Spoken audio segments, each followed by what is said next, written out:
আইনমন্ত্রীর ইচ্ছা সদিচ্ছার উপরে posting promotion পদোন্নতি সব কিছু নির্ভর করবে। আইনমন্ত্রী সংসদে দাঁড়িয়ে খুব সুন্দর করে বললেন যে উনার নাকি এই ধরনের ক্ষমতা নাই। মাননীয় আইনমন্ত্রী, আপনি যতই সুন্দর করে বলেন না কেন আপনার এই ক্ষমতা নাই, কিন্তু এই জিনিসগুলো পোস্টিং পদোন্নতি এই বিষয়গুলো কিন্তু আপনার ইচ্ছাতেই হয়ে থাকে, আইনমন্ত্রীর ইচ্ছাতেই হয়ে থাকে, এবং এটা হচ্ছে রেওয়াজ। আবার হচ্ছে সেখানে জাস্টিস মানিকের মতো আমরা বিচারক পাইতে যাচ্ছি, আবার ওবায়দুল হকের মতো আমরা বিচারক পাইতে যাচ্ছি।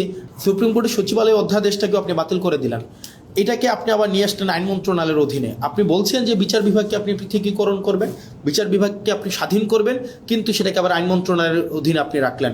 এবং এই সরকার অন্তর্বর্তীকালীন সরকার যতগুলো ভালো কাজ করেছিল এবং যতগুলো কাজ ওয়াইডলি সেলিব্রেটেড হয়েছিল, তার মধ্যে কিন্তু এই সুপ্রিম কোর্টের সচিবালয়ের অধ্যাদেশটা অন্যতম। কারণ একটি বিচারক, খেয়াল করেন, একটা বিচারক যদি নির্মোহভাবে অবজেক্টিভভাবে তার বিচার কার্য পরিচালনা করতে চায়, তাকে আপনি অবশ্যই তাকে সুযোগ দিতে হবে।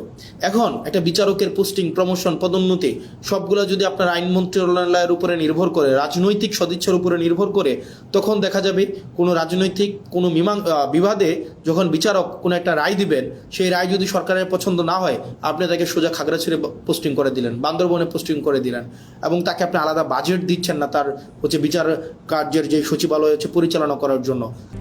RICL TMX, যুগের পর যুগ স্থাপনা থাকে মজবুত। সেই জায়গা থেকে আপনি একটা মন্ত্রণালয়ের অধীনে রেখে, আইন মন্ত্রণালয়ের অধীনে রেখে আপনি কখনোই স্বাধীন, অবজেক্টিভ, বস্তুনিষ্ঠ, নিরপেক্ষ বিচার বিভাগ আপনি কখনোই এনশিওর করতে পারবেন না।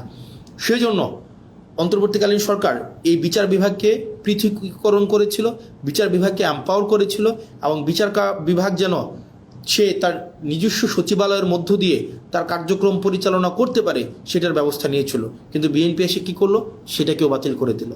মানে এটা ইটস ভেরি আনফর্চুনেট। মানে আপনি এই ধরনের একটা প্রোগ্রেসিভ মুভকে আপনি বন্ধ করে দিয়ে আবার আপনি পিছনের দিকে হাঁটা শুরু করলেন। বিচার বিভাগকে আবার আইন মন্ত্রণালয়ের অধীনে নিয়ে আসলেন, আইনমন্ত্রীর অধীনে নিয়ে আসলেন।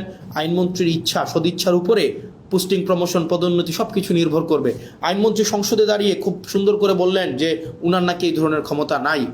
মাননীয় আইনমন্ত্রী, আপনি যতই সুন্দর করে বলেন না কেন আপনার এই ক্ষমতা নাই, কিন্তু এই জিনিসগুলো পোস্টিং পদোন্নতি এই বিষয়গুলো কিন্তু আপনার ইচ্ছাতেই হয়ে থাকে, আইনমন্ত্রীর ইচ্ছাতেই হয়ে থাকে, এবং এটা হচ্ছে রেওয়াজ। আপনারা আমাদেরকে রেওয়াজ এবং নিয়মের বারবার যেই ধরনের লিস্ট, বারবার যেই ধরনের আপনারা হচ্ছে আমাদেরকে সবক দেন, এই সবকের সেটা অংশ। এবং এটার মধ্য দিয়ে আবার আইন বিভাগকে রাজনীতিকরণ করা, বিচার বিভাগকে আবার রাজনীতিকরণ করা হইলো। আবার হচ্ছে সেখানে জাস্টিস মানিকের মতো আমরা বিচারক পাইতে যাচ্ছি, আবার ওবায়দুল হকের মতো আমরা বিচারক পাইতে যাচ্ছি, যেখানে আপনার রাজনৈতিক সদিচ্ছার উপরে হচ্ছে বিচার কার্য পরিচালনা করা হবে, এবং সেটি আমাদের জন্য খুবই দুঃখজনক, এবং সেটা রাষ্ট্রের জন্য একটা ব্যাকওয়ার্ড মুভ।